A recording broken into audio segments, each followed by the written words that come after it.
We are live. Welcome. Iglanite, Ho'an, welcome today to everyone who's joining our live stream. We had a little bit of a tech hiccup, so I apologize to anyone who joined. But we are super excited to have you all join us today for this really important discussion on the rise of fascism and Indigenous Peoples Responses on Turtle Island. And again, I'm just going to give a few minutes for folks to join, just because there was a bit of a hiccup on getting this started. But please let me know if you have any questions. We are asking you to put them into the chat. We are going to be having a live stream discussion. So this is a discussion, less of a panel event, but more of a discussion around the context of the rise of fascism in North America. I'm super excited to have some incredible guests to join in this discourse. And as far as how we will run things today is I'm just here to sort of steward the conversation. And I'm inviting my guests, Dallas, Melina, Ellen, and Janene, to sort of have a conversation about what this moment in time really means for us as Indigenous peoples on Turtle Island and how we can move forward, knowing that this is happening right now. So again, really want to welcome all the folks who have joined us and ensure that we got our tech going. We're super happy on that. And I'm going to provide a bit of an overview of this conversation, because we know we're in unprecedented times. We have seen the rise of fascism across not just North America, but the world. Over the last year, though, we have witnessed a growing rise in far-right movements that social justice movements have described as a threat to our democracy. Some argue that the far right across North America has been emboldened by Donald Trump and his first term as president in 2016 with the motto, "Make America Great Again," also known as MAGA. And this was further emboldened with his encouragement of the storming of the Capitol in 2021 when he lost the election for his second term. Since 2021, that included the arrests of those involved in the storming of the Capitol, we have seen an increase of misinformation and fake news. And we've seen the rise also of economic inequality, gender and queer discrimination and hate, rising racialized polarization, and most recently, with the re-election of Donald Trump, a resurgence of the weaponization of the state to enact punitive measures against racial and gender minorities. For me, what has become super alarming is the rise of conspiracies like replacement theory, a conspiracy theory that white people in the West are being replaced by non-white immigrants. This is justifying mass deportations, challenges of birthright citizenship for Native Americans, and broad-based fear of diversity, equity, and inclusion. Let's be clear. This isn't just a US phenomenon or problem, but one that is bleeding into Canada, where we have seen the rise of factions of MAGA, or Make Canada Great Again, patriots that are spewing the same hatred and rhetoric as the US, where we have seen some conservative politicians emulating and even repeating identical positions of the Republican Party, which at this point has become reminiscent of the Nazi Party of 1930s Germany under Hitler. Over the past few months, we have witnessed, through the appointment of Donald Trump into office, sweeping legislative changes in the United States. This has also been emboldened by the resignation of Prime Minister Justin Trudeau and the appointment of Mark Carney in his stead, a political economist that is pushing for more pipelines and the expansion of Canada's economic sectors. Every day feels like a roller coaster of complete madness in the news cycles. Mass deportations, including Canadians and Native Americans, gutting of federal funding, pulling out of the Paris Accord, the opening of national parks and protected areas for the expansion of extractivism, threats of annexing Canada to be the 51st state, a trade war that is ushering in what some are coining as another Great Depression or an economic collapse. Both sides, though, are using similar tactics to try to salvage an already hostile situation. Patriotism. There are growing calls from social justice movements to rejuvenate democracy Yet this feels aligned with neocolonial agendas that encourage populations to stand together under the banner of colonial capitalism that allows them to amass more power and control, and ultimately justifying a suite of problematic legislation on both sides of the border. To me, all of this seems awfully familiar and similar to the justifications that were used for the historical genocide against the Indigenous peoples of the Americas or the current and ongoing genocide of the peoples in Palestine. So today, I would really love to explore how we can talk about this concerted push from social movements to save democracy, the US Constitution and law, or how we're seeing the major rise of Canadian patriotisms and the desire to build more pipelines to safeguard Canada's oil and economy. Both systems in so-called Canada and the US have never served justice to our communities. And yet there are serious challenges to wanting to let it all fall apart. How do we hold ourselves as Indigenous peoples, challenging the rise of fascism, standing with our brothers and sisters in social justice movements, and ensure that our rights no longer get pushed to the side, degraded, or compromised? So together, we're going to explore this really challenging time in conversation with some really incredible guests that include, again, as I stated, Ellen Gabriel, Janene Yazzi, Melina Laboucan-Massimo, and Dallas Goldtooth. And with that, I would love for my guests to introduce themselves, let people know a little bit about who you are and where you come from. And I realized I also didn't do that for myself. So I will start by introducing myself. Sorry, y'all. The tech hiccup really threw me off a little bit. But iklanate, dene sotlaneta, Eriel Tchekwie Deranger Betsini Hasli.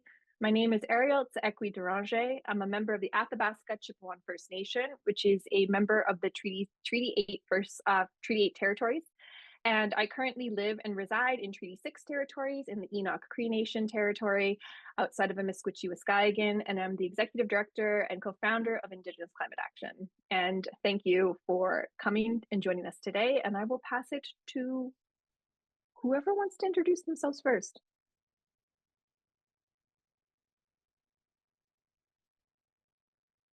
I think we should go Janene. Right, there I go. I was hesitant to do this because now it's going to be the order of speaking. Yat Bene, well, I think, I don't know what time it is. It's early morning over here. I'm coming to you all from overseas in Europe. But Janene Yazzi, I am Dene from the Navajo Nation in the Southwest United States, our Janene Bikeya. And I'm the Director of Policy and Advocacy for Indian Collective, but also a longtime community organizer who has grown up committed to advancing and protecting the human rights of all peoples, but most especially the Indigenous peoples' rights, as a fundamental component for building alternative models to settler colonial systems and unjust systems that we are all faced with.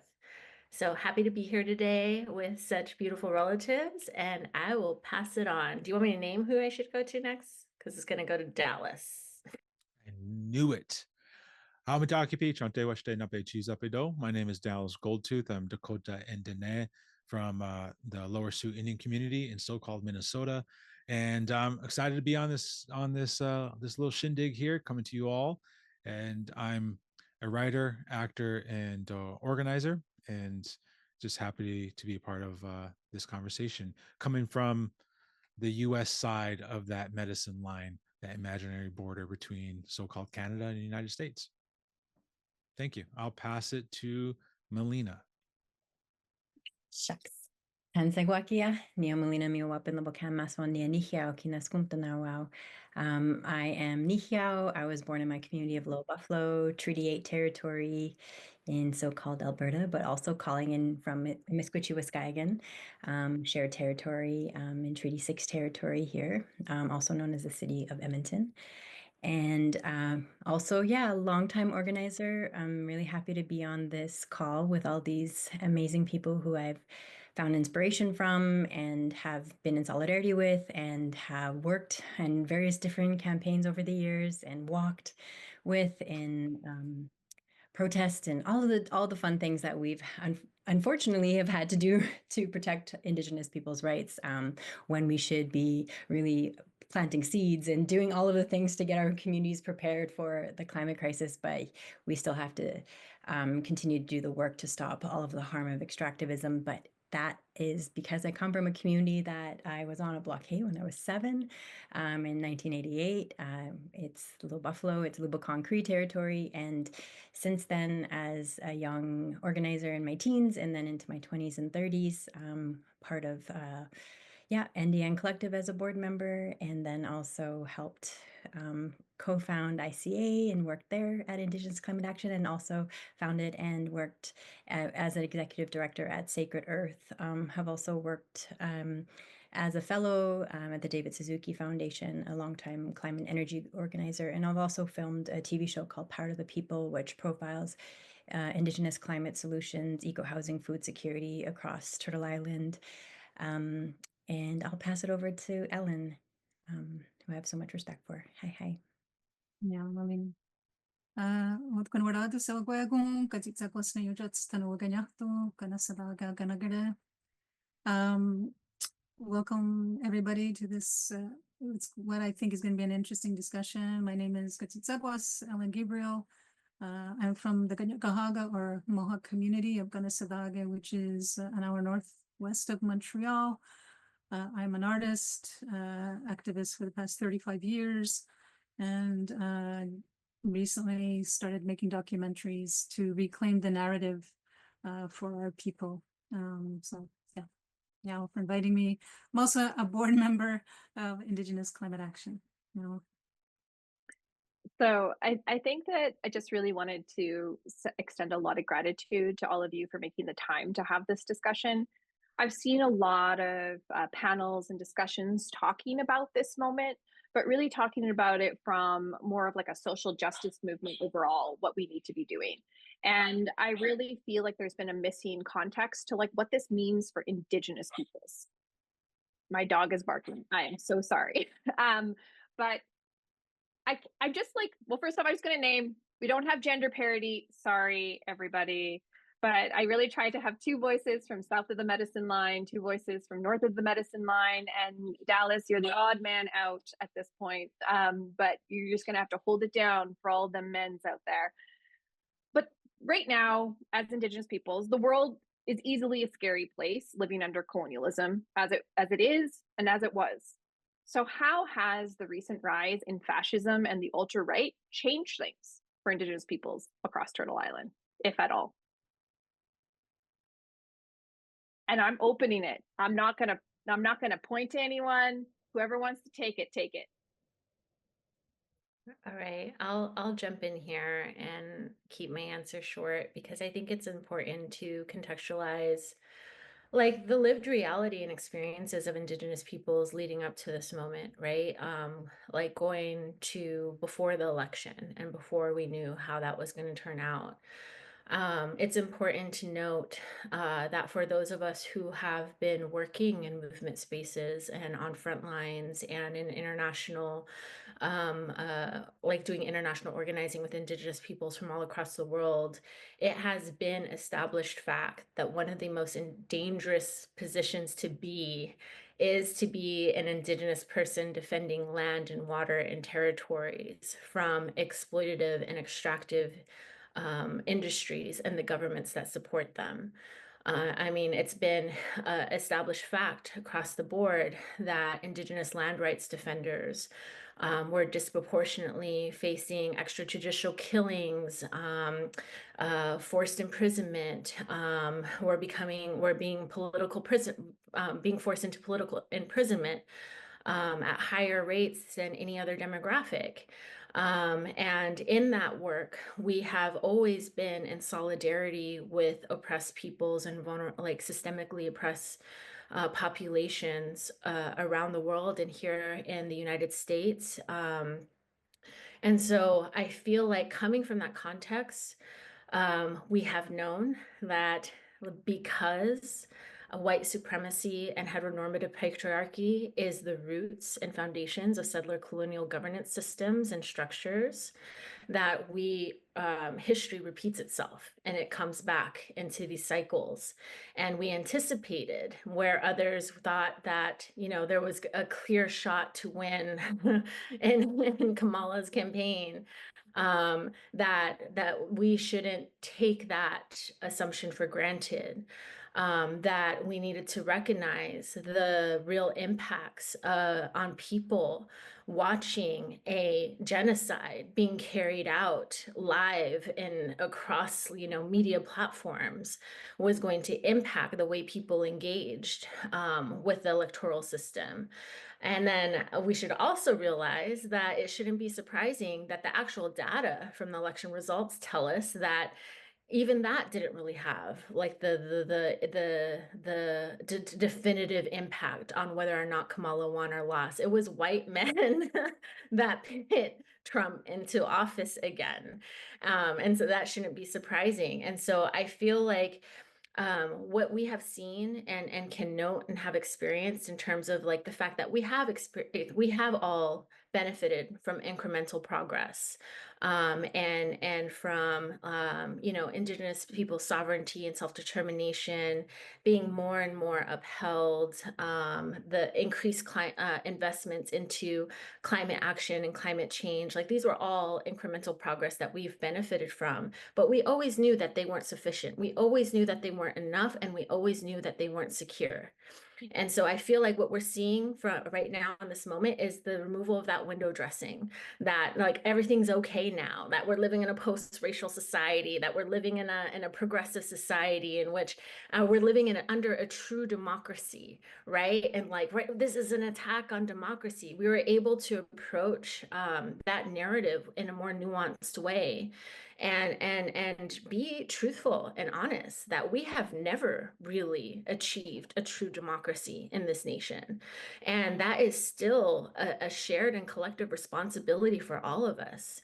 And that in the midst of all of these impacts right now against Indigenous peoples, all of these attacks against Indigenous peoples, this is not something entirely new to our collective and lived experience. And we're going to continue to do what we have always done, what our ancestors have showed us to do, which is resist and hold the line and not compromise like individual rights while watching and seeing the violation of collective rights and the genocide being carried out against other populations. Not compromise individual rights, our individual programs, when we are seeing a full-scale attack against our LGBTQIA non-binary relatives, against our disabled relatives, against our poor Black and brown and white relatives, like that. We need to hold our ground and recognize that this system is all it's doing, and all this administration is doing is showing what we have always known, that we need and we deserve systemic change, and that we can no longer be convinced of the fallacy that we will achieve that change through a voting booth, through a voting ballot. That the work continues, that we need to continue to resist, as well as breathe life into the beautiful projects to restore our lands, restore our food systems, protect our waters, and protect our people, because ultimately the power lies in us to keep each other safe and to fight for our shared liberation. I really appreciate that. And I just sorry, Dallas, I do want to ask Ellen to respond a little bit, as someone who was the spokesperson for your community during one of the most publicized Canadian occupations. You were occupying your own territory with the military involved. And what's changed, really? I think the colonizers just repackaged colonization in a different way. And I agree with Janene. We're going to continue to resist. It hasn't changed our lives. In fact, I think as the community who gave Canada a black eye, this altar boy image that Canada likes to perpetuate outside of the country, we are being punished. You know, we don't have the safety. We see our people cutting the pines we stood up for.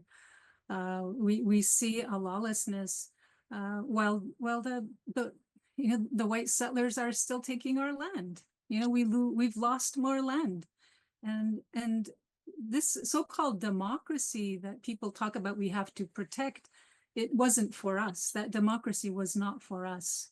And Haudenosaunee, I don't vote because it's not my government. We are sovereign nations. If we say we're sovereign nations, why are people voting in federal provincial elections? That is how the completion of assimilation happens, in that, oh, you voted for, in our election, so you're now assimilated, you come to Canada, you're part of the Canadian system, so you no longer have any rights. There's Section 35, which is bare bones, but for me, the rights that we have as Indigenous people did not come from the colonizer. Mm-hmm. No, there's still the white settlers who think that we have so much advantages. If that's the case, why aren't we the richest people in this continent? You know, because all of Turtle Island belongs to Indigenous people, and to see that sites that were protected in previous administrations, they're now open for business, right? That means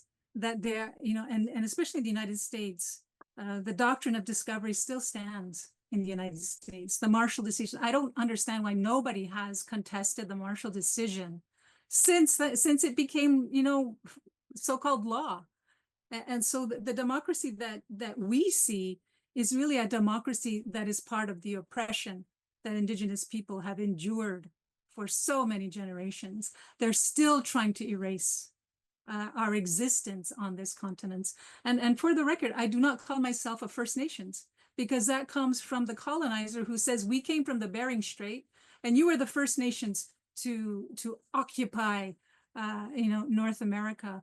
So for me, I think that as Indigenous people, we need to start standing up and not let the National Aboriginal Organization speak on our behalf. They've done good work. I'm not saying they haven't, but we, in our traditional laws, I don't know about everybody else, we have obligations. It's not just, these are my rights and I'm going to sit back and watch TV for the rest of the time. No, you have an obligation to participate in your laws, in your democracy. And I think I often wonder, like, this is a crisis now, but when a crisis, something like what happened in my community and in Kahnawake in 1990, if that were to happen today, are we ready? Are we ready? Are we going to rise up? Or are we going to say, oh, we'll send you money for food. We'll send you money for your lawyers. You know, that to me, that helps. But the actual struggle, we need to get people involved in it. And we need to mentor the youth to understand that all these things that you're taking for granted today, they did not come easy. There were many people who died either directly from being involved, or they died from the stress of combating colonization. So we need to start standing up, and we talk about coalitions, we talk about you know, solidarity with each other. But, you know, until we know how to argue what our sovereignty is and what it means, you know, we're going to fall to the wayside, and we're going to say, oh, I need a lawyer. I need a lawyer to defend myself. And I think it's the complacency that has brought us to this point where we are so squeezed into these tiny patches of land. I know there's exceptions, but we need to stop fighting each other, and we need to start actually doing the action of what a nation actually is, with a land base, a culture, a language, a traditional form of governance. To me, that's our democracy. What's happening in the United States and in Canada, to me, that's just settler colonialism and oppression. And I'll be damned if I try and protect their democracy. Thank you, Ellen. I'm sorry. I'm gonna pass it over to you, back to you, Dallas, because you put your cam or your microphone on. But I think some of the points that you raise, and I would love to hear your response to this, Dallas, is around occupation and are we going to be ready? And like the tendency to lean on colonial systems for our salvation. And most recently, we just saw, like literally an hour and a half ago, the courts decided in South Dakota that Greenpeace was guilty of all of these things, and that Energy Transfers, the company that was enacting all of these bad pipelines and bad environmental practices, that they were going to be awarded up to $700 million in damages from Greenpeace. And as someone who there was a call to action to stand in solidarity with Indigenous peoples in occupying the lands, like, what is your take on this? Because one of the things that distinguishes fascism as opposed to just neocolonialism is that there's a political program to take over the state to push things like white supremacy and this power and control over others. And so we're seeing this in real time happening all over the world. How are you feeling about, like, what do we do in this moment, given your experiences at Standing Rock? Sure. I appreciate that. There's a wicked thunderstorm going on right now, so you might things might shut down. We'll see how it goes.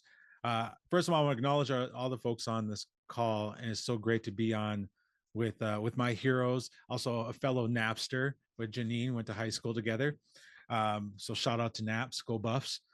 But no, hey, we all knew. The thing is about this, when you talk to a lot of Native folks, especially those of us who have been in this movement for years, fighting for the protection of Mother Earth and our Indigenous rights, we've known that it's batshit crazy. We know what we're up against. I think, Janene, you hit it right on the nail that yes, we have seen incremental progress because of our movement, but the entire time we've known that we're walking on thin rice paper that can be pulled out at any moment.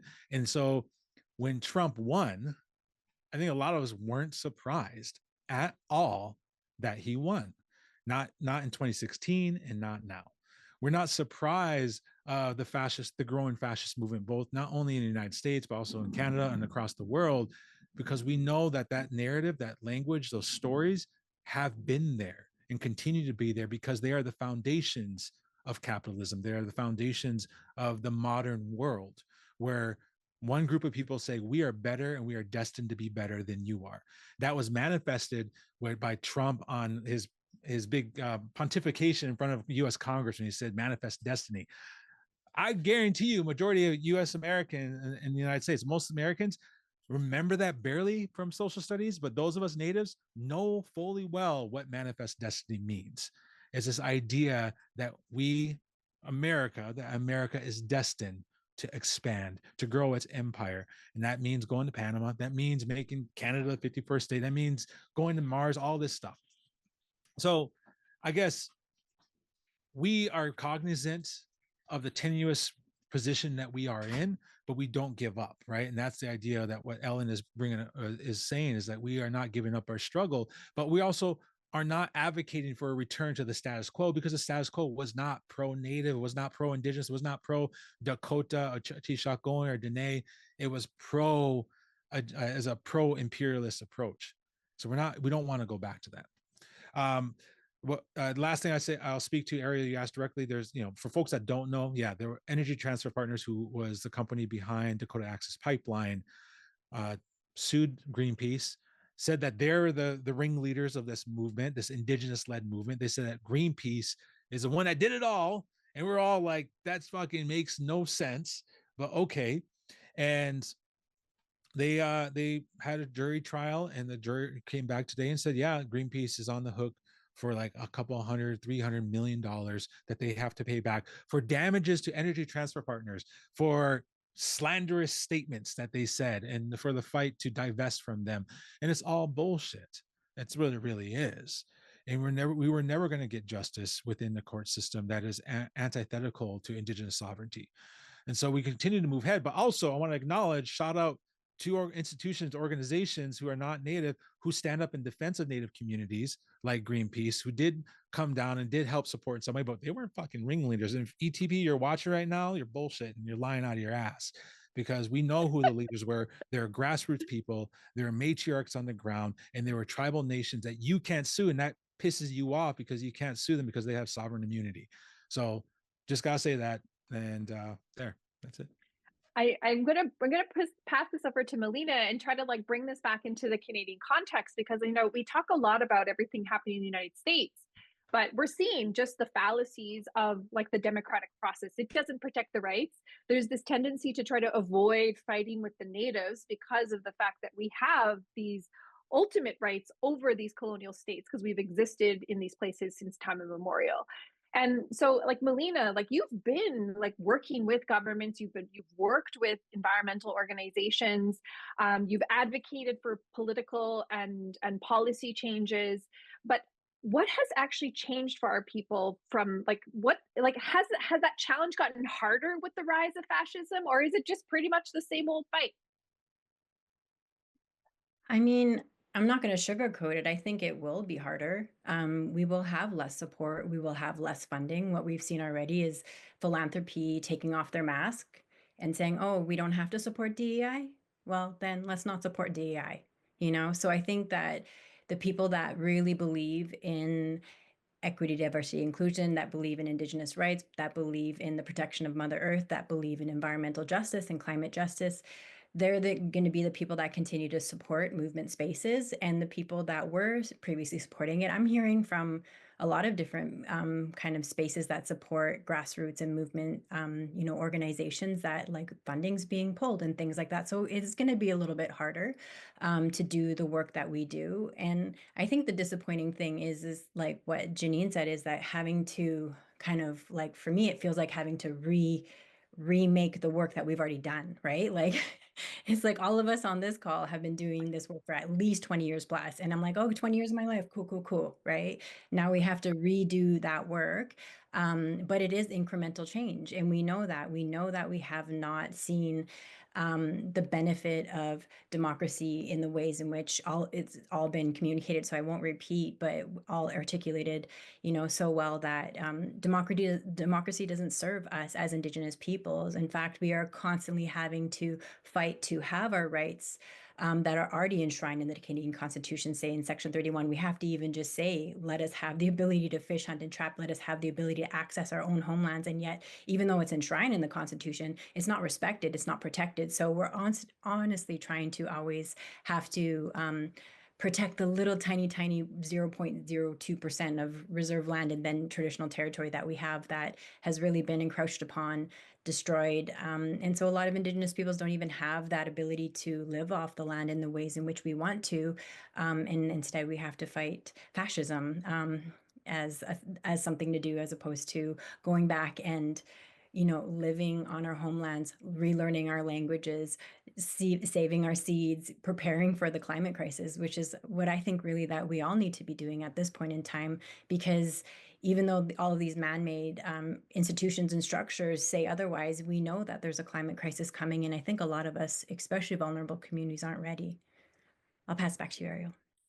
Yeah, I think that this is kind of my next provocative question.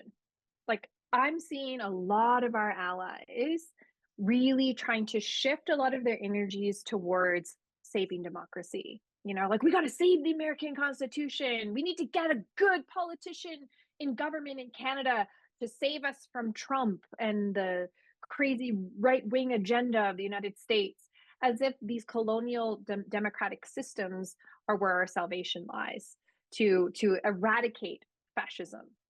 And so, like, what do we do as Indigenous peoples that are sovereign nations where democracy has never served us, as you said, Melina? How do we participate with our allies that have stood alongside us? And how do we participate in these movements that isn't degrading our rights? And if we're not participating in these movements to save democracy, what are we doing? If I may, like, respond to that. All right, so there's a lot of us know this. There's a famous term called shock doctrine, right? That some white woman came up with and talked about. But it's this idea that during these moments of shock, right, when the markets are shocked or there's like a lot of chaos and upheaval in the world, it's a moment of opportunity that our opposition, that fascists use to push their agenda further, right?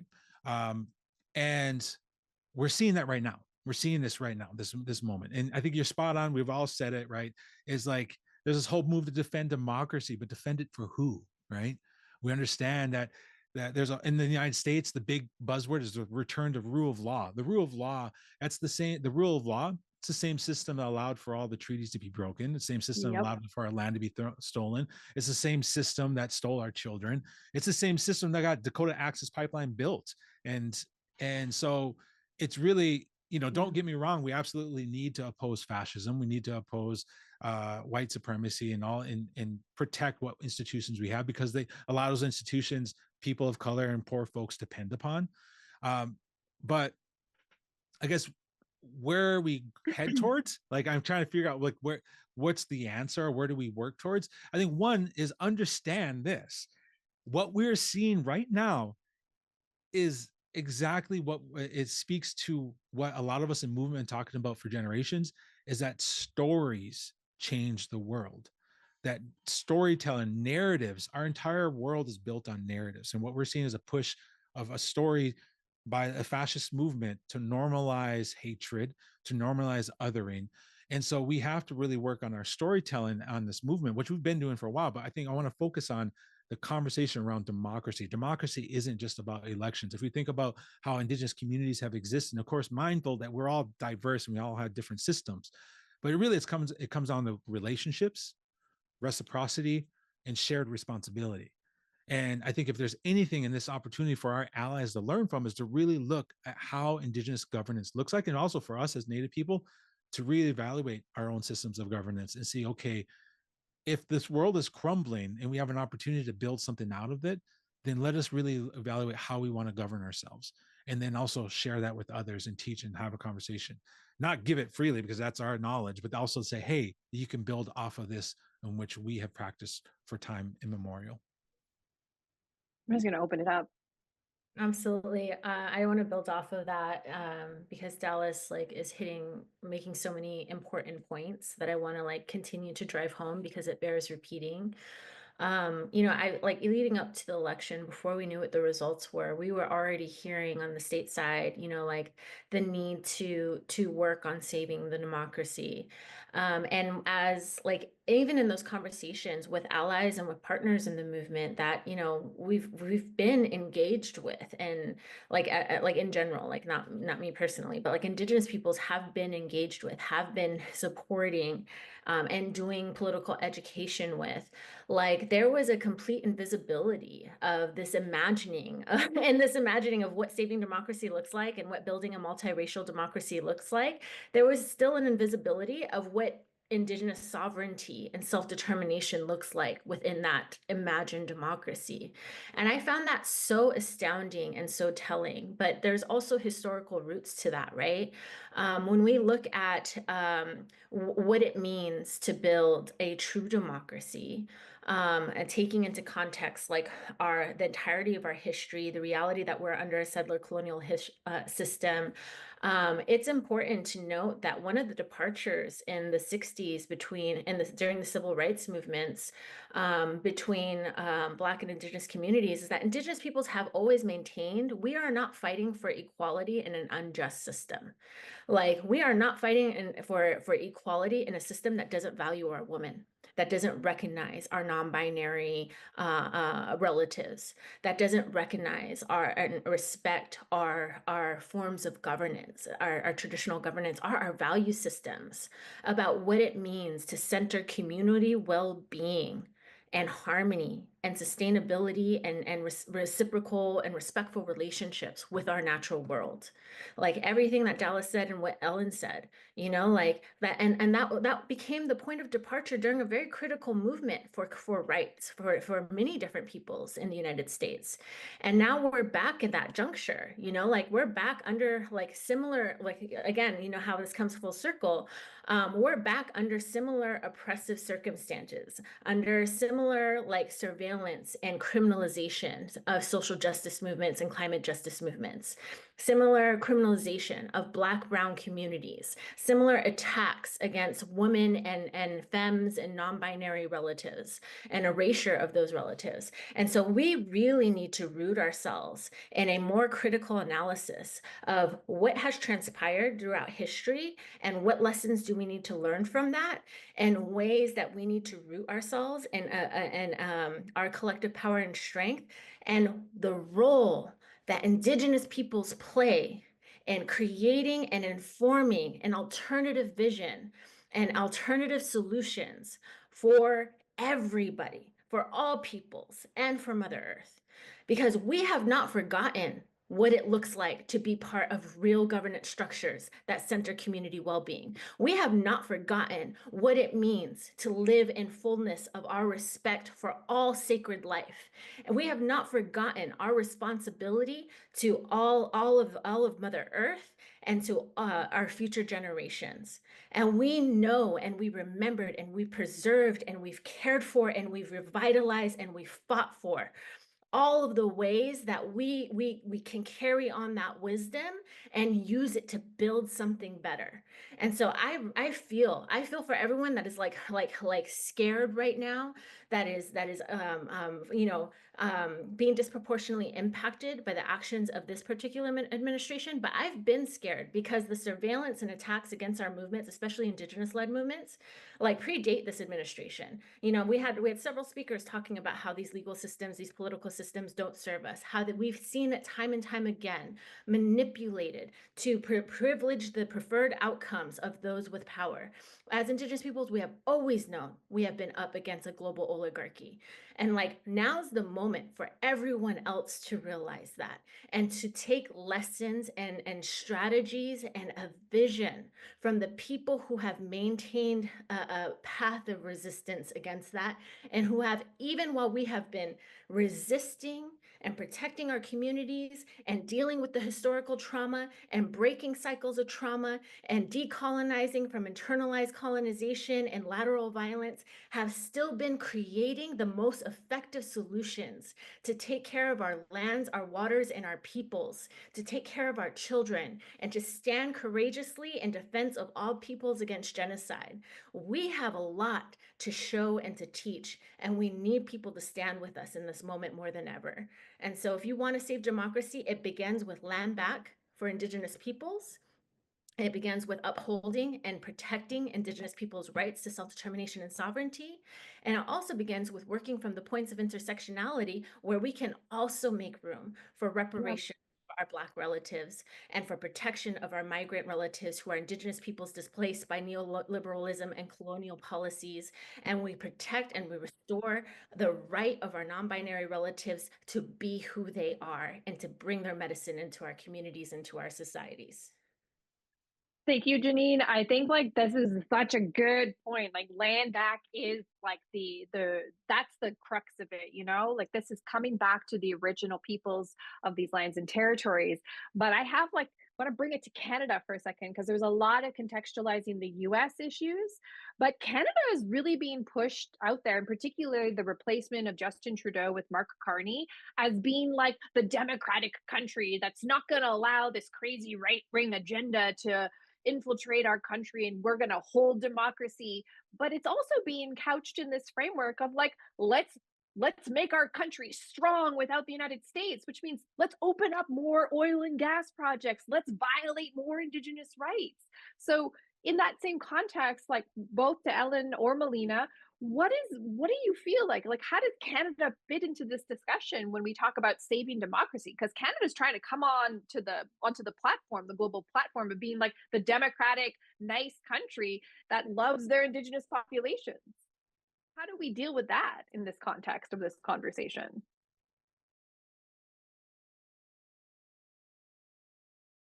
Just a really easy question, guys. It's super simple. Go ahead, Melina. It just feels like more of the same. I mean, we can't change the fact that Canada is still a petrostate. It's not going to change overnight. This country is based on extractivism.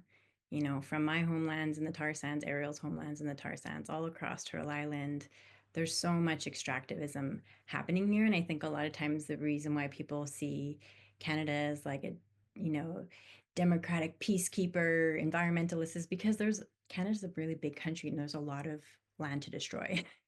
And we are getting to the places where there is so much destruction on our homelands that it's not even safe to harvest medicines. It's not safe to hunt.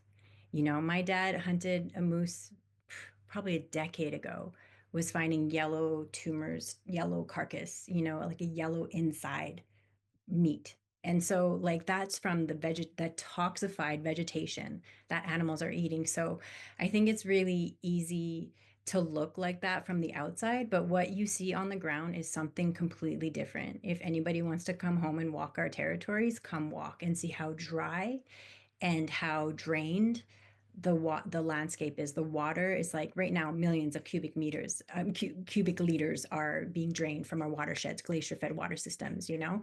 And so I think it's really easy to say that Canada's going to somehow easily lead this way, but we, again, just like our Indigenous siblings to the south, we have experienced the same types of impacts of colonialism and imperialism.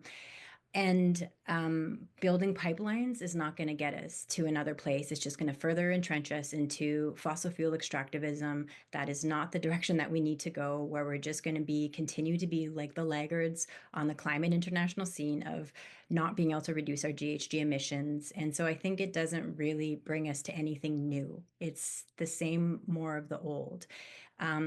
My hope is that Carney actually believes in climate, which I feel like Poilievre doesn't. So that's the one thing that I will say around that. But the fact that it's the same type of thing of we need to build pipelines to have climate solutions is just, it does not make sense. Make it make sense. So I'll leave it at that and I'll pass it over to Ellen.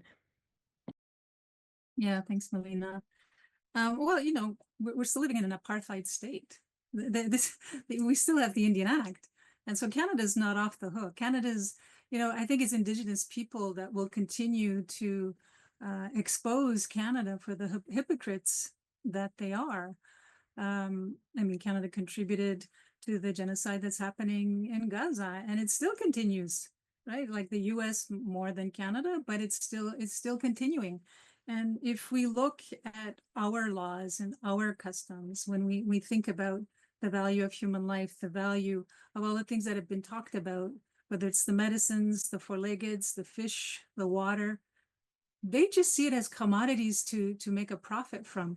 We see it as our relatives that have helped us survive. You know, when we do the word said before all else in our meetings, when we do that, we are bringing them into the conversation and reminding ourselves that the decisions that we're making in the Longhouse also impacts them. And no decision, if we're going to have a discussion on an issue, no decision is legitimate unless Ohana de Kariwatekwa is there. And those protocols that were considered folklore or naive or heathenism, you know, those are the things that people are looking at now and wondering, like, okay, so you have a point. Everything is alive. Everything has a purpose. And what I see in settler colonialism is not just the blatant, you know, hypocrisy and the white supremacy, but I also see that they're still trying to eradicate us. They are still, you know, we're living on reserves. We're sitting ducks, but in the sense we also have borders, and we can protect the little borders that we do have. And hopefully we won't get there. But I don't know. I think Canada and the United States are cut from the same cloth. They're from the European colonizer. They still don't have anything to do with Indigenous people unless it creates, like, we're an industry. We're an industry for government. We're an industry for, you know, some of the nonprofits. And if we're looking at solidarity, there was something Janene had talked about, or Eriel, and it's about the solidarity, right? The common thread that we have is what we need to find, and the common thread is human rights. I know people are just shuddering at it because no one is able to stop this genocide in Gaza, right? And they're talking about the rule of law, but the rule of law has some really great stuff in it that also impacts us. Now, finally, you know, we have access to the Universal Declaration of Human Rights. We were not included in that. And in the Convention for Elimination of Racial Discrimination, all those things we have as tools, because Canada is not upholding any standards or the highest standards of human rights. It's only when it suits them, and they will divide and conquer, which is how they've succeeded. Divide and conquer. You know, find the people who will say, those are just the radicals. They're just troublemakers anyways in the community. So you can do what you like with it. And it's so our own people dehumanize us. And it's this dehumanization that has perpetuated fascism, that has perpetuated the authoritarian kind of realities that we have faced. We have elections. I'll talk about my community. 1/4 actually participate. And it's mostly people who didn't grow up in the community, never lived in the community, that think, oh, it's great, we're voting in a band council election, and this is the thing. Band council is a colonial created entity, and where they are able to tread on our rights, like in spite of all the Constitution, is the water bill. The water allowed for communities to have access to clean water in their communities. They have to incorporate. So you become an incorporation under Canadian law. And if the government is not doing their job, it's okay. It's okay because they tried, right? Too bad. Yeah. Oh, you still don't have clean water. But this is setting a precedent of how they can trample on our rights. And this is why I say we have to be vigilant. We have to know our laws first, but we also have to know their laws so that we can use it and argue against them in protecting our rights, because they don't respect our rights. They only know the court system, and the court system is the crowns. And the crown's an archaic old institution that needs to go. And if we are nations, then let's start acting like nations. Thank you, Ellen. I unfortunately have to let folks know that our all-star panelist, because he's so famous now, can't stay for the full time. Dallas Goldtooth, super famous, can't stay much longer. So I'm just bugging him because he actually does that to me all the time. But Dallas, I just wanted to give you a little bit of space before you have to jump off here, because you talked about storytelling. And for me, I see that as such an important part of this work. That's why I wanted to host this conversation. It was a conversation I wasn't seeing out there. It was one that I felt like was missing as part of things. But as someone who is very much involved in storytelling through media and comedy, what is one thing you want to say, like, what's your last message of, like, where do we go now? Like, how do we continue this discourse beyond this live stream? First of all, Eriel, one time I said, hey, I got to meet Sting. And she said, oh yeah, I already met him a couple of times. It was like some weird, like, oh, offhand. All right, flex much. Okay. So who is the famous one here? I think that's great. I think one thing I actually look forward to is this battle of the first world nations of sorts right now, with the rise of Trump and his lean towards hard power and the step away from soft power. If you don't know, soft power is like the soft, like how the United States has exerted control over the world for the past 30, 40 years is often through soft power. And with Trump's craziness in the administration, I think the United States has lost a lot of soft power. And so there's a lot of potential there for other countries to see that, to rise to the top, right? To claim that mantle as we are the beacon of democracy in the world. I say that because, one, is I like drama. Who doesn't like drama? Two, I'm really curious, and maybe I'm instigating a question for the folks in Canada, but Canada always likes to see itself as the better, nicer cousin of the United States. And so what opportunities are there, if there are any, in that regard, to saying, hey, if you don't want to be like them, this is how we could be better up here in regards to Native peoples and Indigenous rights? That's the open-ended question. I'll leave it all to you. But I think that really we have to acknowledge that the battlefield we're in, which hasn't changed, it's a battlefield of narrative. It's a battlefield of infrastructure and influence. All right. We have to continue with the narratives around a land-based approach to justice, a narrative that really upholds our rights as Indigenous peoples, as the caretakers of the land, a narrative that really is a holistic approach to what it means to be healthy communities. But it's also a narrative, and I want to drive this home for our Native folks. It's a narrative that needs us.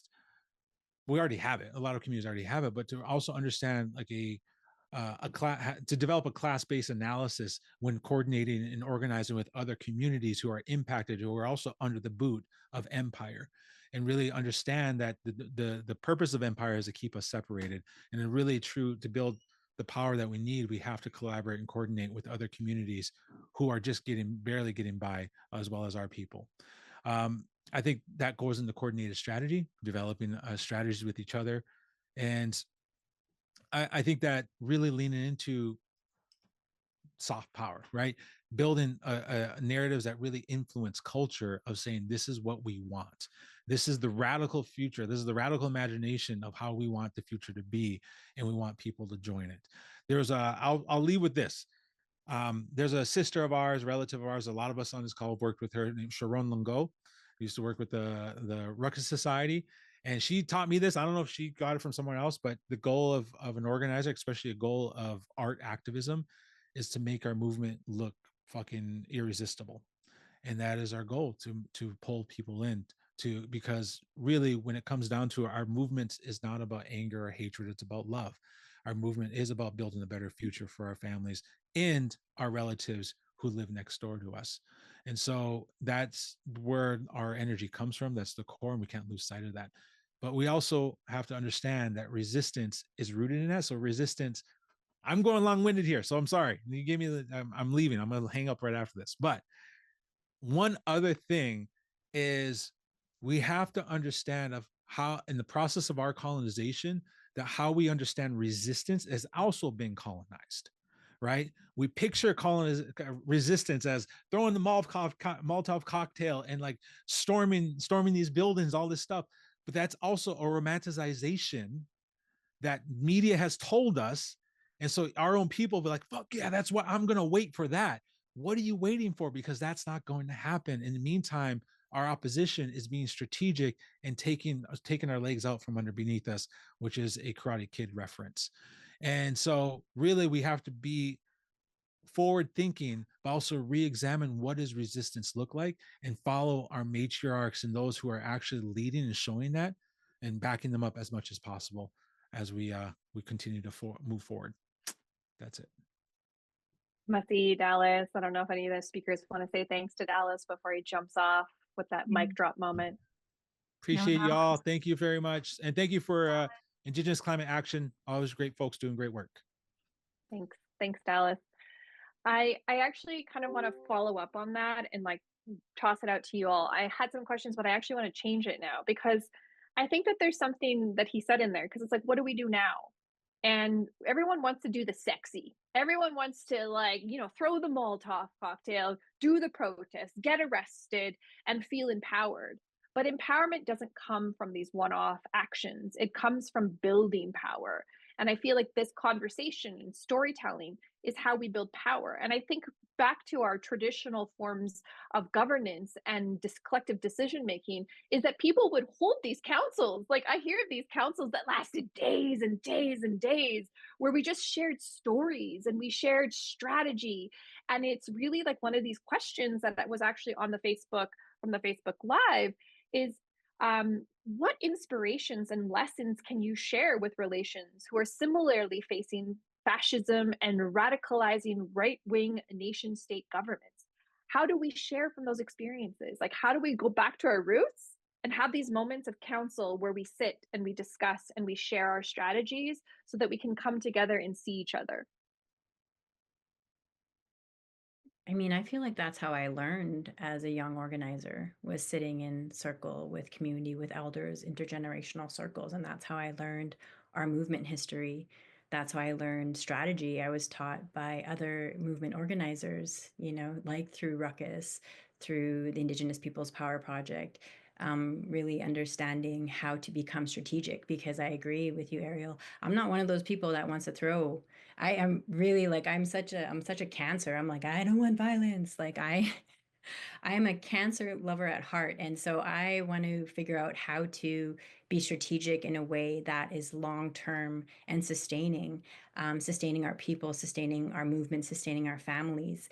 And I think what we have seen a lot of times, even in movement spaces and organizer spaces, is also principles and values of white supremacy, this hyper-perfectionism, this ways in which we have to run 1,000 miles a minute. And that's if we're busy, that makes us successful. That makes us, it's like that. I don't want to like exemplify those values. I did as a young 20-something-year-old, and I burnt out multiple times. And I feel like, you know, long term, we have to really think about what is strategic and building movement spaces within our communities, within our families, and then our collective spaces, like has been repeatedly said, across movement spaces, to ensure that the most vulnerable, like our trans relatives, are being so attacked right now. It's like, it makes my stomach like feel unwell of how much violence I'm seeing against our trans relatives. And we need to stand in solidarity at those intersections of our movement spaces and build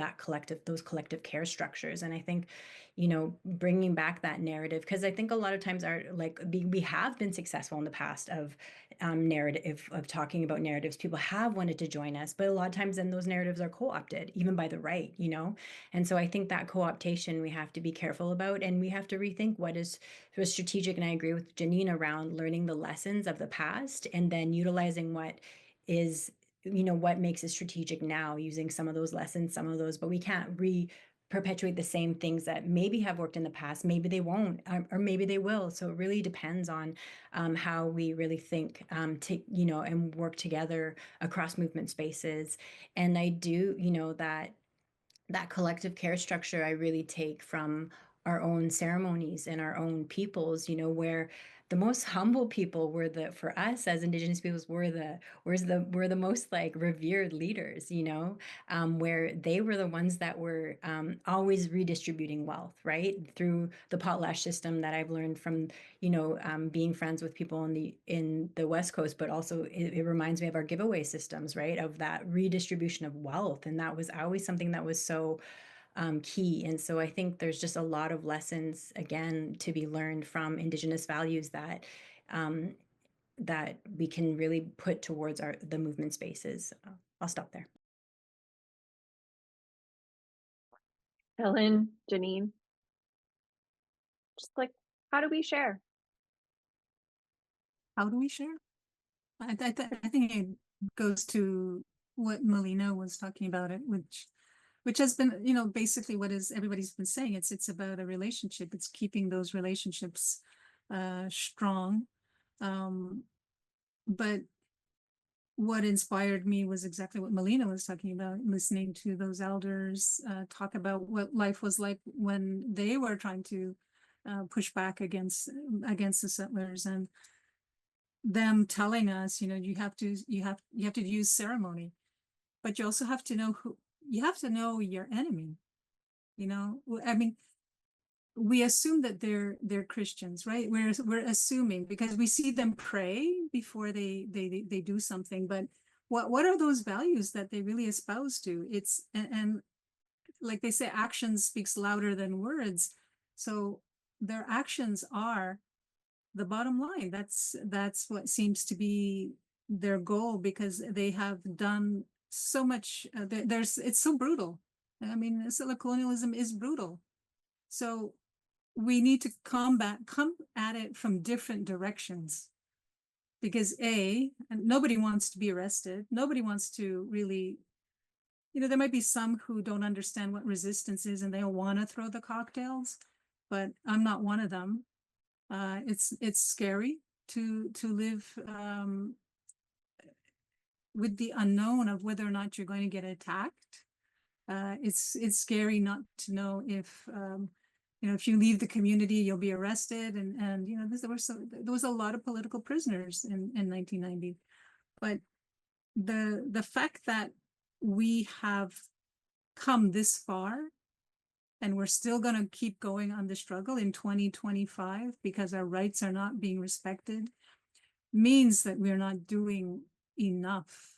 We don't have, it used to be that we all had the same language. We knew all the teachings, all our people were together. They knew what solidarity was. Now we're so factionalized, and it's how do we bring the people together? Well, what is the common thing that we're all sharing? It's the oppression. It's the apartheid.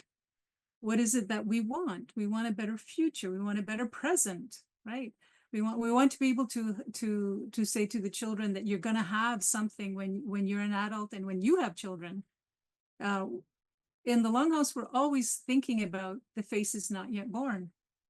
You know, we're always aware and hyper aware that any decisions or actions that we're taking also affects them. And so it's a perspective, how to have a nonviolent resistance. And sometimes it's possible and sometimes it's not. And I think we need to admit that sometimes we will have to use violence to protect our people, because they've shown, you know, from here in Gunnesadai and Ganawagi, Ipperwash, Gustafson Lake, Standing Rock, you know, Wounded Knee, all these things have shown that they are only too willing to pull the trigger. And so we need to have those allies with us today. And those allies are suffering too. So we need to come to a point where a solidarity is solid. It's not just in name, that it's actually a solid thing. And I think that's what people are looking for. And I think Indigenous people are ready to help with that. So I'll end there. Thanks. I kind of actually want to reframe a little bit before I pass it to you, Janene, because you've done a lot of work to sort of draw the connections and correlations between, you know, neocolonialism and colonial violence in North America with the genocide that's currently happening in Gaza and even in the West Bank. Like, let's be real, it's not just limited to Gaza and to the Palestinian people. And so, you know, the question that was posed on the Facebook Live is, what inspirations and lessons can you share with relations who are similarly facing fascism and radicalizing right-wing nation-state governments, which is exactly what we're witnessing with Israel, or, you know, the fascist governments of Zionism over there, which is very, like, we're seeing the same sort of playbook being used in the United States. And so what kind of lessons do we share? Like, how do we come together to challenge these systems? What lessons do we share from our historical lessons to the current political landscape right now? There's so much I want to say and talk about in terms of strategy. But I think what kept coming up as I was listening to our fellow panelists and just all the wisdom that they're dropping is that, like what Ellen said, know your enemy, like really know your enemy. Because there's some things in that, right? Like there's layers in that. Our enemy in the United States is not Trump. Our enemy is not even the Republican Party, right? Like, these are narrative distractions to convince us how, like, and convince us and manipulate us in social cultural wars and fights that deflect from the real root and the real players manipulating these conditions. Like, we can name names if we trace the money behind all of these actions and these behaviors. You know, if everyone from Elon Musk to Peter Thiel to the Koch brothers to, you know, like the old money, the old colonial money has set roots in everywhere, every place that European empire and colonization has seeded colonial roots. There are families, there are lineages that are behind those histories and that have been carefully crafting protection of their power and control to monopolize wealth and resources and to create these puppets that are there to be the figureheads of empire and of the colonial agenda, and to distract us or to ignite us into social cultural conflicts that have us fighting each other, that divide and conquer crap. Knowing your enemy is really important, because like in that, when we can properly identify and define who we are up against, we can come from a place of compassion and of understanding when we are dealing with relatives that are just as scared and just as desperate to try to protect themselves and their loved ones.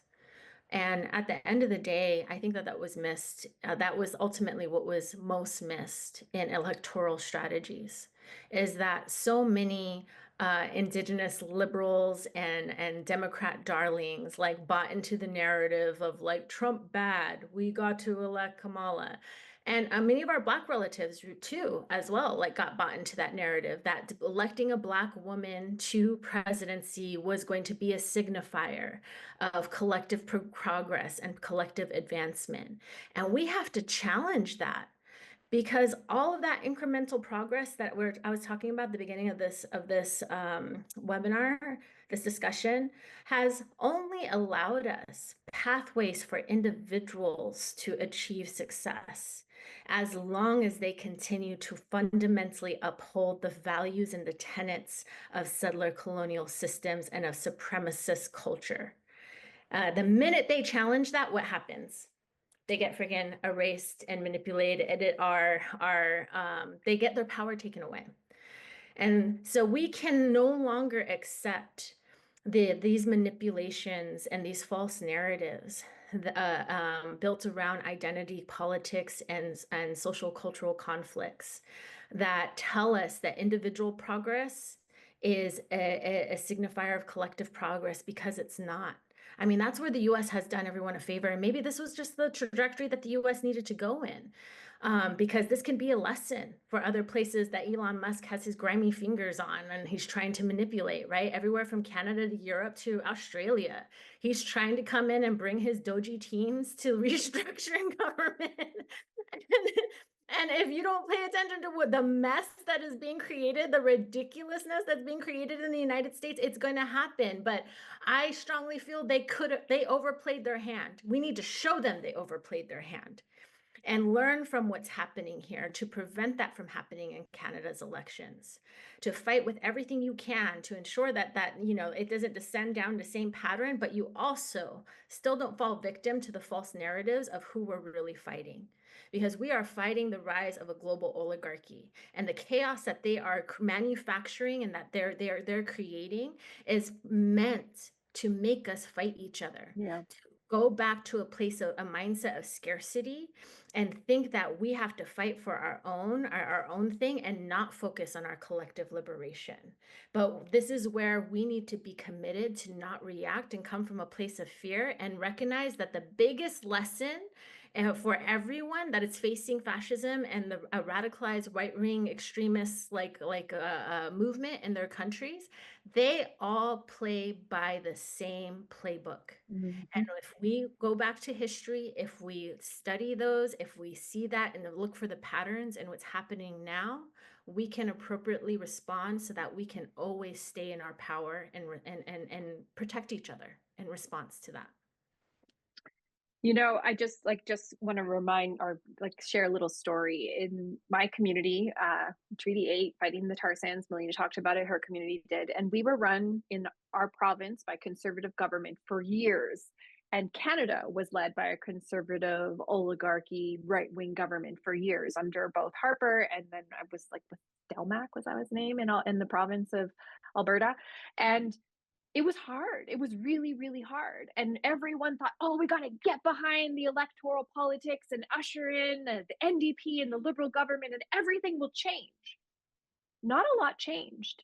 And Chief Alan Adam of my community said, I felt like we were better off when we had a conservative government, because at least they were honest about their oppression. At least they were honest about how they didn't give a shit about our rights. Because now we're working with governments that want to act as though they care about us while simultaneously still gutting our capacities to be able to navigate the colonial governments and laws and systems that are still violating our rights every single day. Nothing's gotten better. In fact, in Alberta, we've seen increases of the expansion of the Alberta oil sands and tar sands over the last 15 years.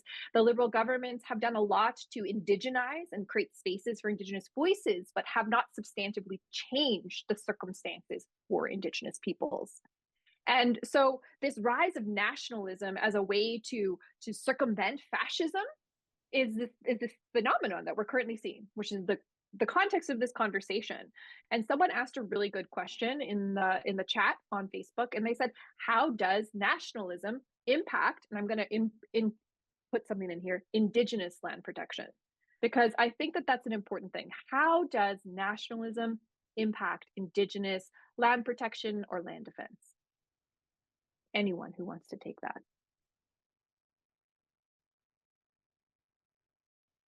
Oh, I see that I'm still unmuted, so I might as well just jump in here. I mean, very easily, nationalist narratives justify oppressive actions, and they justify other actions like declaring mining of critical minerals under nationalist interests. The whole like Pit America First narrative in the United States is being used to justify all sorts of expedited actions that threatens lands, territories, and resources of Indigenous peoples, and ultimately that has negative impacts on everyone. Under the guise that we got to do this as a form of protecting ourselves and protecting our nation.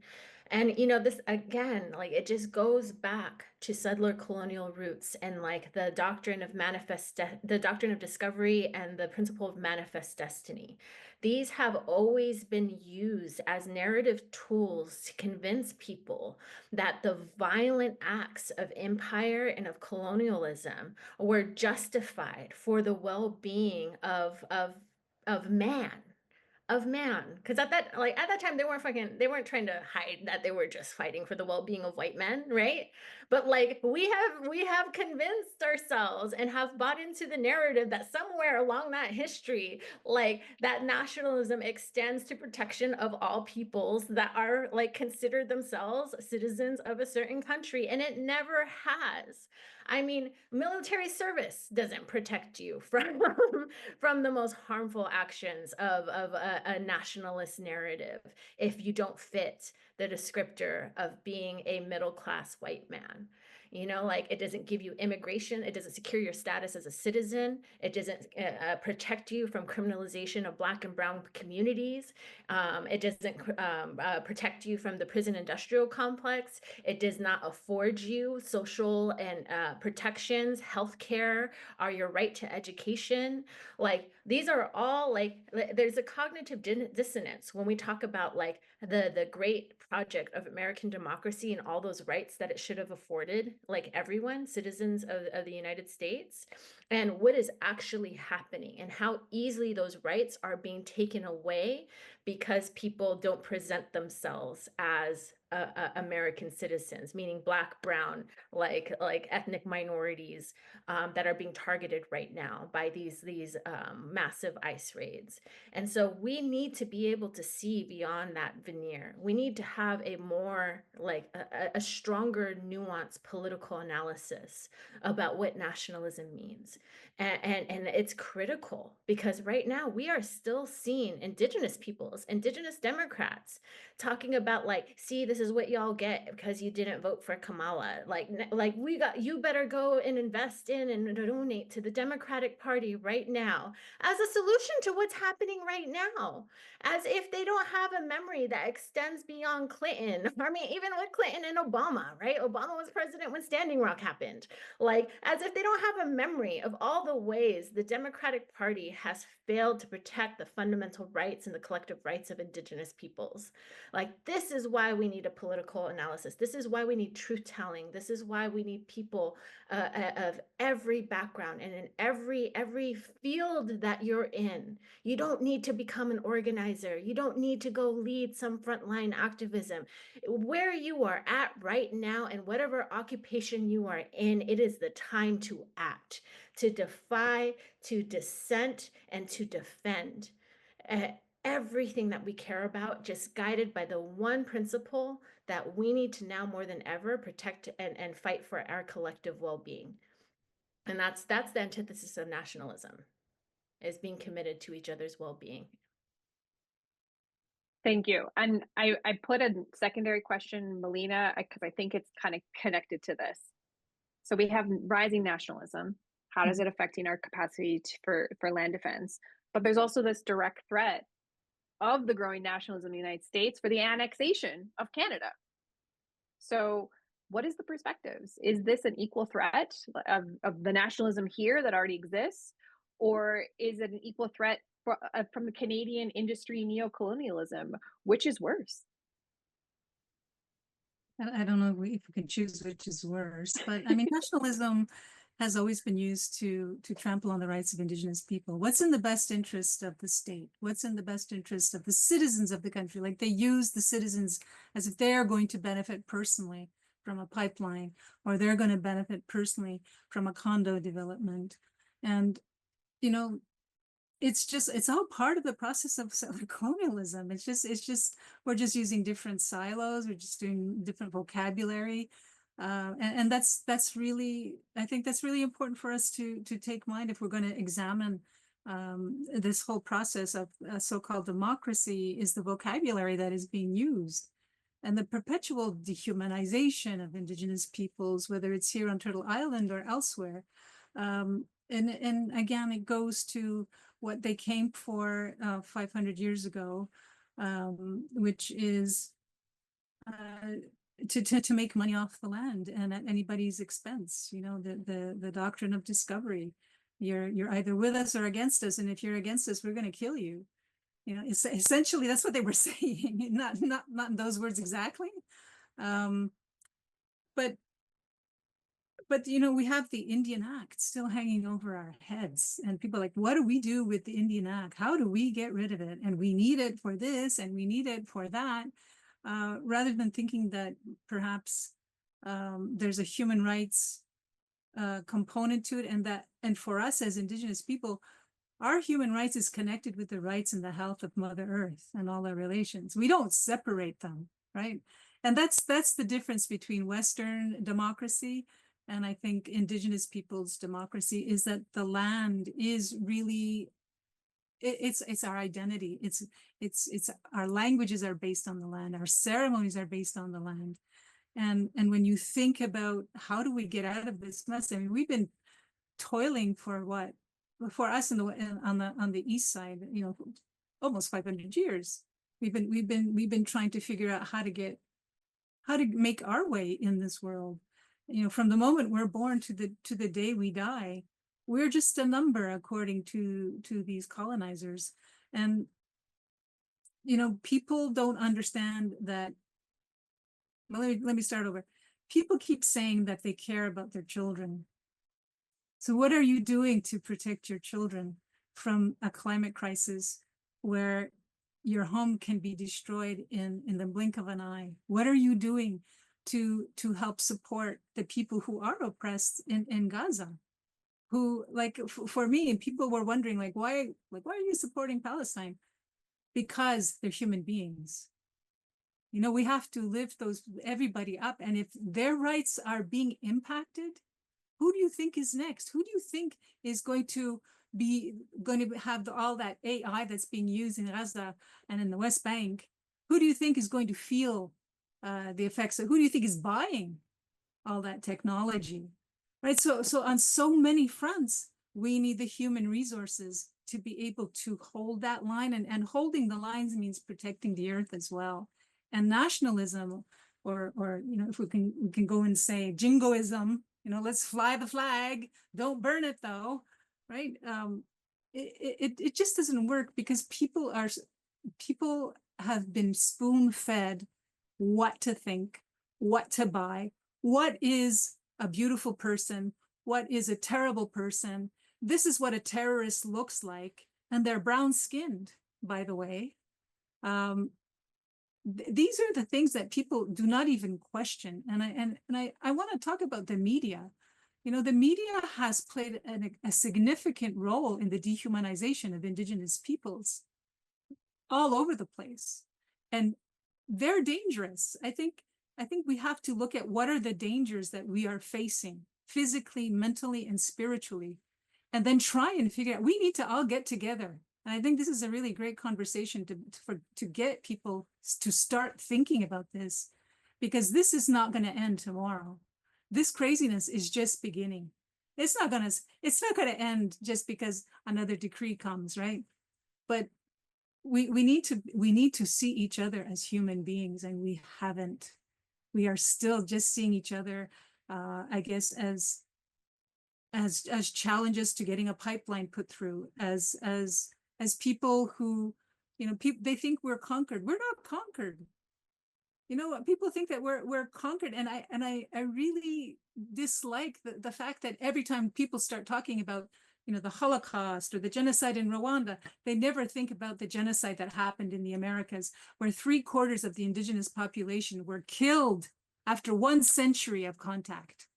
And that's coming from the first special rapporteur on indigenous issues, Rodolfo Stabenhagen. That's the research he did. And so it's about the truth telling. It's about knowing where we came from, how we arrived to today, and what do we see in the future. And if we don't see each other as human beings, we're still gonna toil in this quagmire for many generations to come.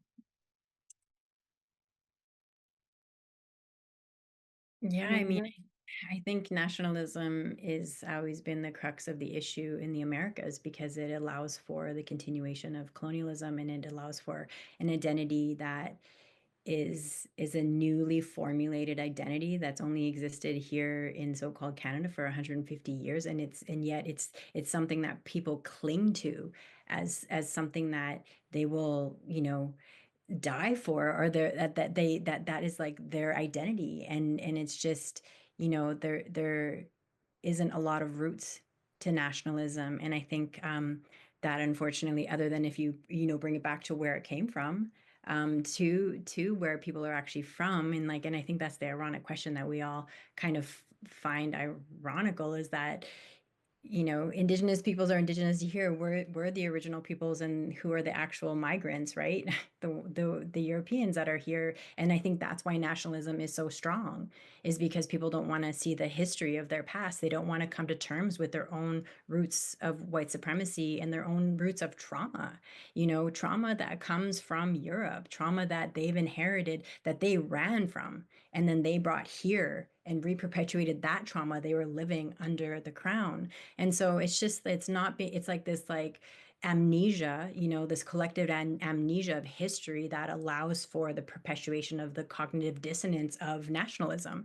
And so I think, instead of just allowing people to be who they are, to have their indigeneity intact from wherever that they come from, right? But yet you have to have nationalism to exist here, even if you're a person of color. I grew up with so many friends here in so-called Canada that felt like they had to be Canadian to be accepted, because they came from other impacted communities of impacted by imperialism, by colonialism, by genocide, and they had to become a nationalistic person here to be accepted. So it just perpetuates itself constantly, and then it allows for the justification of the continued genocide, the cultural genocide that we see through murdered and missing Indigenous relatives here on Turtle Island, the genocide of all of our relatives, of four-legged ones, winged ones, fish nations, all of the other beings that Indigenous peoples literally put their lives on the lines for, that stand with all of our relatives. So I think that that answers my question. And Eriel, did you say you wanted to make a point, or did you want me to answer the other question? I feel like similar to Ellen around. If you want to, it's up to you. It's hard to say. It's hard to even really believe the annexation. It is. I know it's a potential weird reality in this. As Trump repeatedly says it over and over, and it becomes a part of this narrative that we've all talked about. About how narratives is so strong. I think all of us come with backgrounds dealing with the media, so we see that there has been a failure of mainstream media to be able to represent the issues across the board of what's going on globally, because we know who the media is owned by, right? So how do we develop our own narratives? But I think the threats of annexation is, I don't know if it's any better if having Canadian, we're still experiencing neocolonialism here, period, right? So it might be worse, it might be more violent, there might be critical minerals. I'm also really worried, and we haven't brought this up in this conversation, and it comes with a narrative, but also AI. We haven't talked about AI in this conversation. I feel like this just overnight adoption of AI that we see that it's just on our screens now, on our phones. Like, we haven't had this conversation of, one, not only how horrible the GHG emissions, the water impact for to be able to have clouds, to be able to host the cloud, and be able to have AI, how detrimental it is to the environment and the climate, but also how detrimental it's going to be to our personal and digital security. And so I'm really concerned about that, of like, the Trump Musk and how Musk is really taking over that digital cloud, right?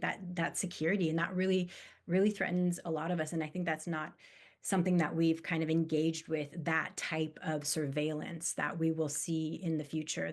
That's something that worries me a bit. That we're going to have to break down that analysis of how to deal with that, as we continue to organize together. It's a strong point. I know Janene has wanted to riff off of some of your stuff. I know. I mean, I feel like we could have a whole nother 2-hour conversation just on AI and technology. So plugging that, y'all, like, let's get into that. But we can see that a little bit more. But I really wanted to go back to something that Melina said about just like the intergenerational trauma that has been inherited by white-bodied peoples. Like it started off as a joke, but I like in the struggle and fight for ethnic studies and Native American studies at Columbia University and Barnard College when I was there, like one of the arguments we did make was like, you know what, we also need white studies, because we got to understand, y'all, like there's real cultural histories and experiences that need to be better understood and dissected. Because the reality that these practices of colonization and the tools that they've employed, everything from the exploitation of resources, the forced cultural and educational assimilation of poor peasant folks, and the use of rape as a tool of colonization, that was all like rooted in the colonization of pagan-based cultures in Europe. And so like we are talking about white-bodied people that are carrying within them that generational trauma and violence. And I think that nationalism over here at the endpoint in the colonization of the Americas is really an indicator and a teaching that that's the last stage of colonization, that's what happens when your culture, your values, your humanity, your sense of collective interconnectedness and responsibility to each other and to Mother Earth is stripped from you and replaced by this like manufactured narrative of nationalism and allegiance to a nation state, this abstract this abstract concept that is not as real as the soil under your feet, the air you breathe, the water you drink, the people you live with, the love that you have, the marriages and the families that you create, the children that you bear. It is not as real as that. And I think it's like just hearing and listening to this conversation, I'm just like, holy, like nationalism is the last stage of colonization. And that, like, I think if we can accept that, we can also accept that it's a reversible condition, that it's not something that is set in stone, or that is yeah, like that is permanent. It is something that can be deconstructed, that can be healed from, that can be decolonized, and we can have a pathway to reclaiming our empathy, our compassion, and our humanity as a starting point for how we rebuild and imagine something different for ourselves. And, like, I feel you, Melina. I don't know whether to take the threats against our Canadian relatives real or not. All I know is that we need to be working for a society that is beyond colonial borders. And our Indigenous peoples exist on both sides. Our relationships have predated these colonial borders. And so, like, if that does happen, this is a time for Indigenous peoples to rise. Because something Ellen said earlier too about us never conceding to these colonial systems. We have never been conquered. She's absolutely right. We have never been conquered. That's why we have treaty rights. That's why, like, we need to stop talking about trust responsibility and start talking about trust obligations, because those were like rights that we secured because we were not defeated. We chose peacemaking with settler colonialists.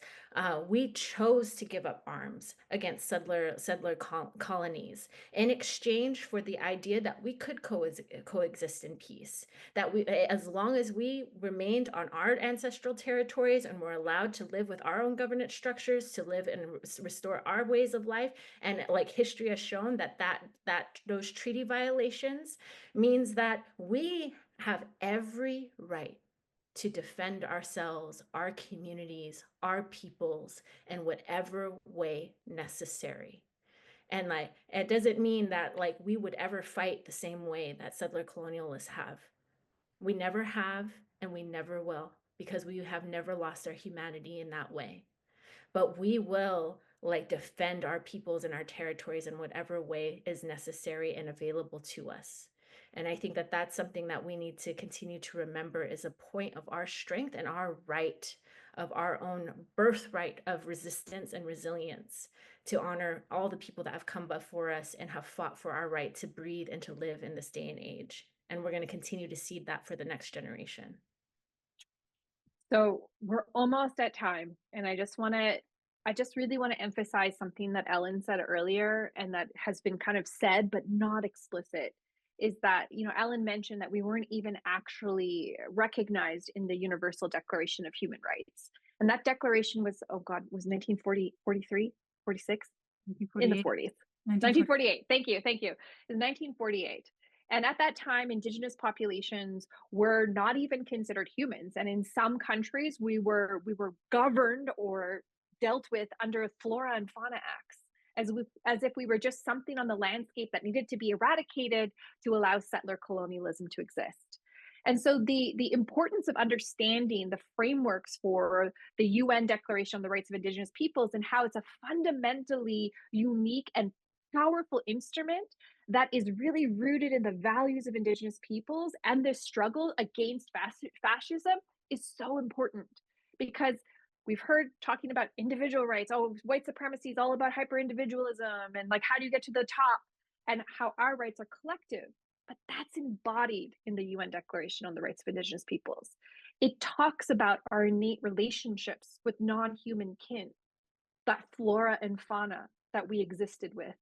It talks about our connections to the lands and the territories that we come from. And it also enshrines our collective rights, which is fundamentally different than the individual rights and freedoms in the UN Declaration of Universal Rights, Human Rights. And this is an important distinction, because those same individual rights were used to justify things like manifest destiny and terra nullius and man's dominion over nature or over the natural world as part of the ethos of Christianity. And there's a lot of people that are like, well, we can't just change and overhaul and bring in a whole new system and structure here.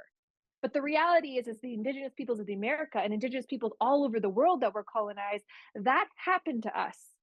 And we decided, as Janene said, to choose the route of peace.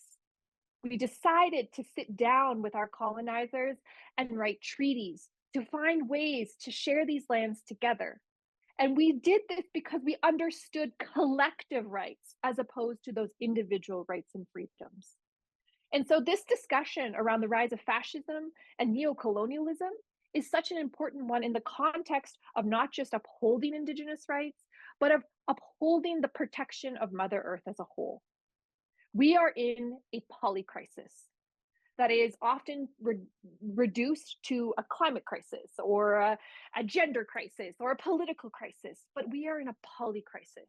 And Indigenous peoples hold critical pathways and knowledge systems that bring us back to the original instructions of these lands, that are rooted in our collective nature, and not just human collectivity, but in the interconnections of all living things on this planet. Indigenous climate action and the global Indigenous movement says colonialism causes climate change. Indigenous peoples are the solution. So when we are looking for solutions, we can't look to which next political party is going to usher in the best policy, but how do we listen back to the land? How do we listen to our collective natures to bring forward the future that is just, that respects our cultures and our values as Indigenous peoples and respects our relations on this land. And one of the biggest challenges that I see right now that's happening so much right now, is this phenomenon of red washing. We hear about greenwashing, but red washing is this new phenomenon where greenwashing is like, oh, look, we're so good, we're sustainable, lowering the reduction of emissions. But now, because of the rise and recognition of the power of Indigenous peoples, we now have Indigenous peoples being propped up as the poster child for uranium mining or for oil and gas projects or for the new political party. And so we have to be careful of what red washing is. And we also have to be careful for our own people being indoctrinated into these systems. And I want to ask you guys this last question, because I think a lot of Indigenous people are watching this and will be watching this, and they're feeling like our own people are doing this though. And there was a really provocative question on the Facebook that says, our own people fall for their propaganda and manipulation. What advice do you have for people in these situations? How do we talk to our own people about not being indoctrinated into hyper individuality and the roots of white supremacy and colonialism?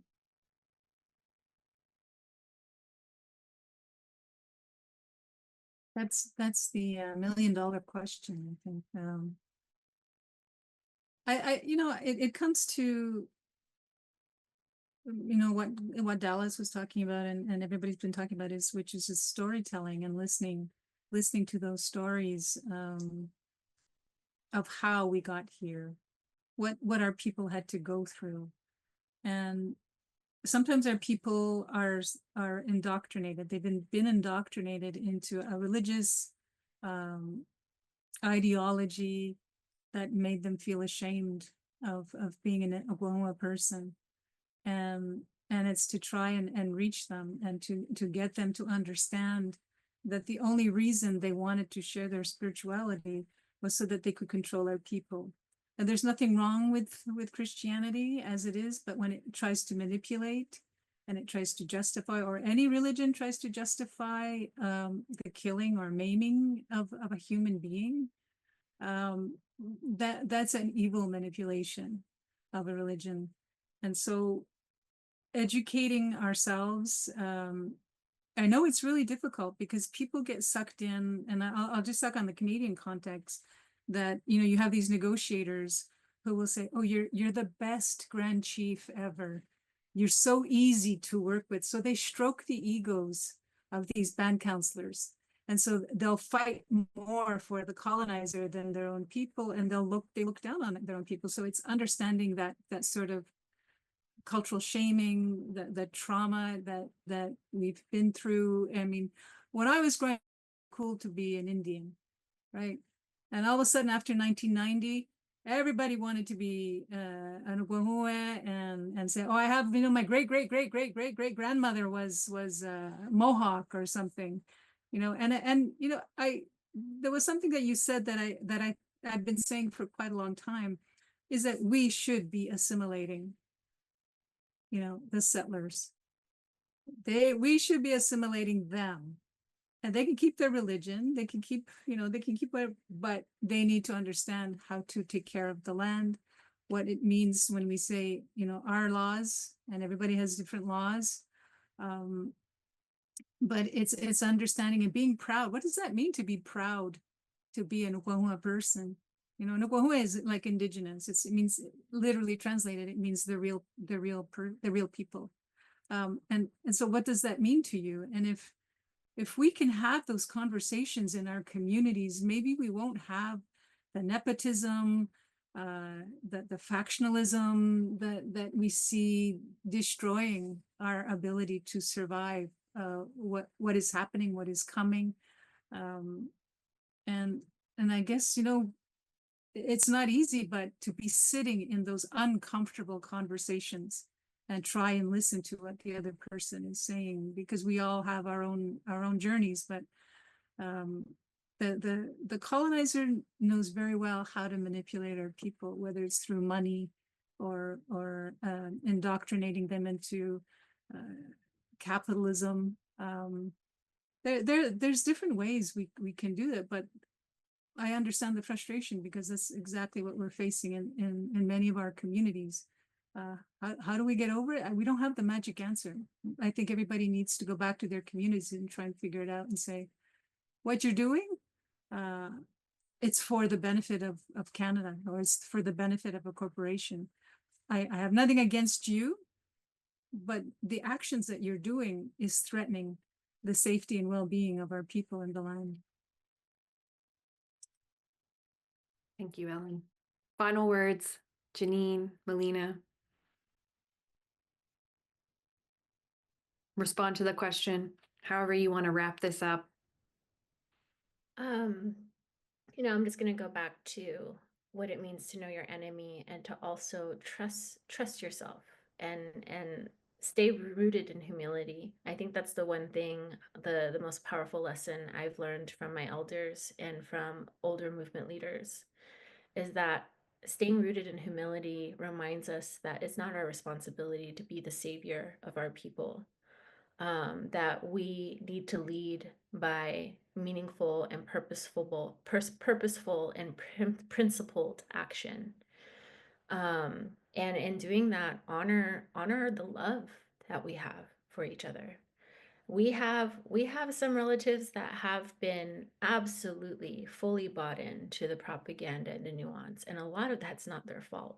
We are talking about generations of boarding school violence, of forced indoctrination, of propaganda, of demonization of our communities, our cultures, and our values. And so we must first and foremost always try to lead with compassion when confronting those loved ones and those relatives, and recognize that it's not their fault, but also it is their responsibility to do the work that each of us is called to do, to unpack that, to re-educate ourselves, to decolonize our minds, and to reroot ourselves in what's right and what's real.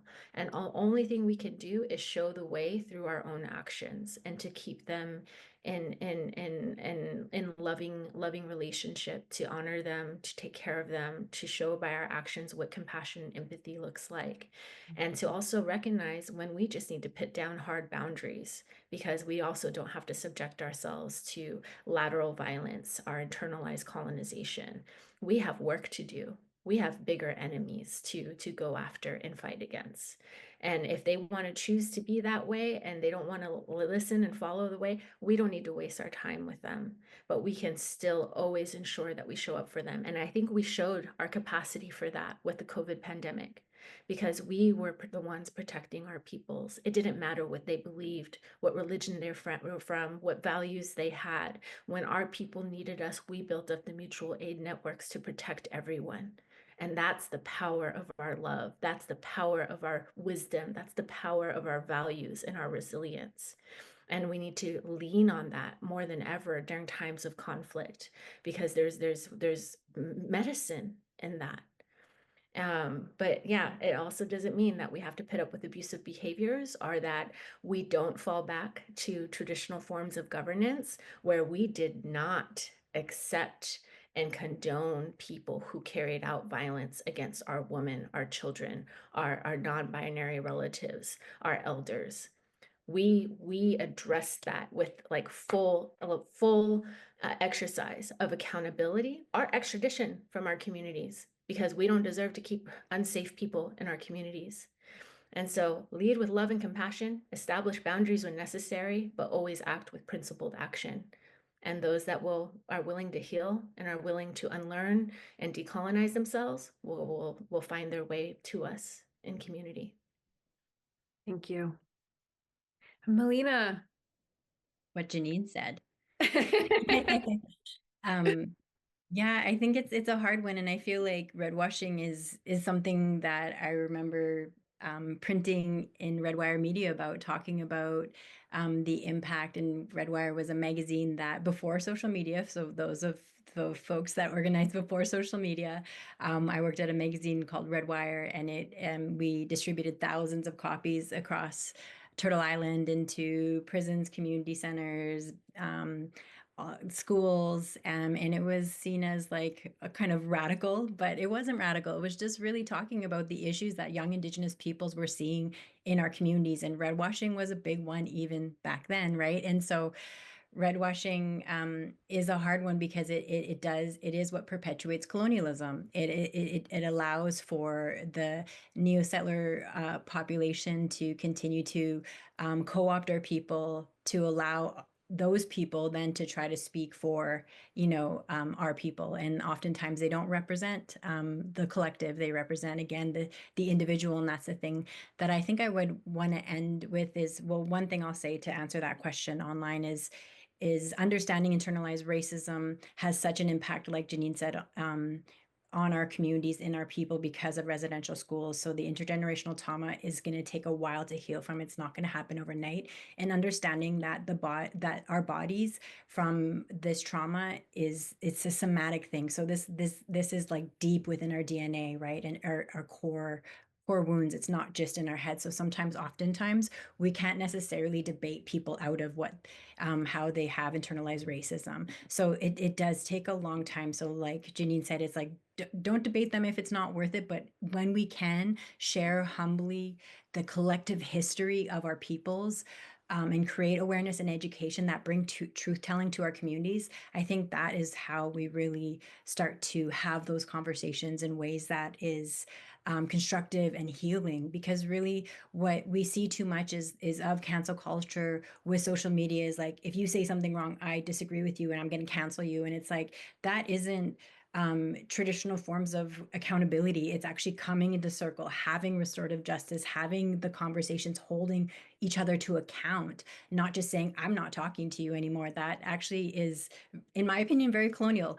And so how do we really heal with one another? And I think that's a long, arduous process. And oftentimes the manipulations and the propaganda is often an easier route for people to feel a part and a belonging to something, versus really, like Ellen said, coming back to community, relearning who we are as Indigenous peoples. A lot of peoples have been displaced from our communities. So, and I think the ones of us that were born in our communities, that were raised around the language and culture, that's a privilege, and so really having that humility of being able to share what little we know, even, also being impacted by colonialism.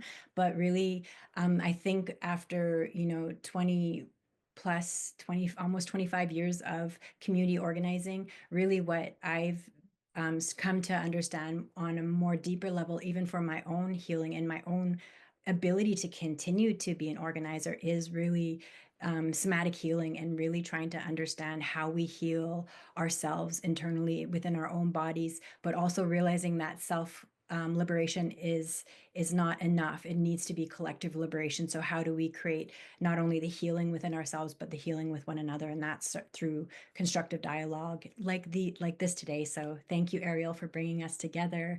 And thank you, ICA, for hosting this. And I hope it was helpful for people to listen to. And I hope that this continues to create that dialogue and conversation that, we can't address everything today, but I hope that it does create the ability for us to continue these conversations into the long term. Hi. Thank you, Eriel. Thank you, Masicho, to Janene, Melina, Ellen, and Dallas, who had to leave us earlier, because I do think that this was such a rich and important conversation that was really rooted in a lot of honesty.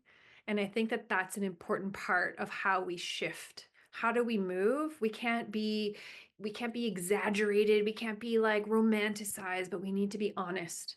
We need to be honest about the situation. We need to be honest about where we're at, where we want to go, and what are viable routes to get there. And I just really want to thank you for all of the incredible wisdom that you shared today, and the reminders to be humble, to lead with compassion, and to remember that the lands and the territories are really where all of that knowledge and humility and compassion comes from, and that we have to work with that collective attitude. So as we fight the rise of fascism for the second, third, fourth, fifth, sixth, seventh, eighth, 100th time, we have to remember that this isn't anything new. The situation in the world in which we are operating in is different for sure. I'm not trying to say that this is somehow like novel or not novel, because there are aspects, including AI, that Melina brought up, again, could be a 1 hour, another 2 hour conversation. But I think the reality is we have so much knowledge to draw from. And those knowledge systems have been invisibilized and devalued for centuries. So part of fighting fascism is the resurgence of Indigenous peoples, our rights, our culture, our values, and how we can find that collectiveness that white supremacy and colonialism has told us is not worth it. We need to return to those collective values and the wisdom drawn from the lands as we fight fascism here in North America and as we fight the rise of fascism globally. So thank you and Masi Cho so much to all the panelists and to all the people that engaged with the Q&A. There was a lot more questions, but it was just so difficult to pick and choose which ones we wanted to talk about. But thank you for everyone who's watched. And Masi Cho, hi hi. And in Dene, we say wale, which means let it be. Wale, wale, wale. Thank you.